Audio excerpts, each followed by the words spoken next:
Praise the lord. యేసుక్రీస్తు వారి నామంలో అందరికీ శుభములు తెలియజేస్తూ ఉన్నాను. ఈరోజు దేవుని మాట, రాతి గుండెను మాంసపు గుండెగా మార్చే దేవుడు. మన జీవితంలో కొన్ని అనుభవాలు మన హృదయాన్ని గట్టిగా మార్చేస్తాయి. బాధలు, ద్రోహాలు, నిరాశలు ఇవన్నీ కలిసి మన గుండెను రాతిలా కఠినంగా మారుస్తాయి. కానీ ప్రభు మాట్లాడుతూ ఉన్నాడు, మీ దేహంలో నుండి రాతి గుండెని తీసివేసి మాంసపు గుండెను మీకు ఇస్తాను అని వాగ్దానం చేస్తున్నారు. దేవుడు మన ప్రవర్తనను మాత్రమే కాదు, కానీ మన హృదయాన్ని కూడా మార్చగలడు. మనసు మారితే మాటలు మారుతాయి, మాటలు మారితే సంబంధాలు మారుతాయి, సంబంధాలు మారితే జీవితం మారుతుంది. రాతి గుండె అంటే కఠినత్వం, క్షమించలేని స్వభావం, ప్రేమించలేని హృదయం కదండి. మాంసపు గుండె అంటే సానుభూతి, కరుణ, ప్రేమ, క్షమ.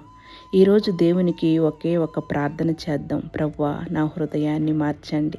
ఇదే దేవుని మాట. చిన్న ప్రార్థన చేసుకుందాం. ప్రభువా, నా గుండె ఎక్కడైనా కఠినంగా మారిపోయి ఉంటే దాన్ని తొలగించండి. ప్రేమించగలిగే, క్షమించగలిగే, నీ చిత్తం ప్రకారం నడిచే మృదువైన హృదయాన్ని మాకు దయచేయండి. నా జీవితం, మా జీవితం ద్వారా నీ ప్రేమ ప్రతిఫలించినట్లు చేయమని యేసు నామములో ప్రార్థిస్తున్నాం తండ్రి. ఆమేన్.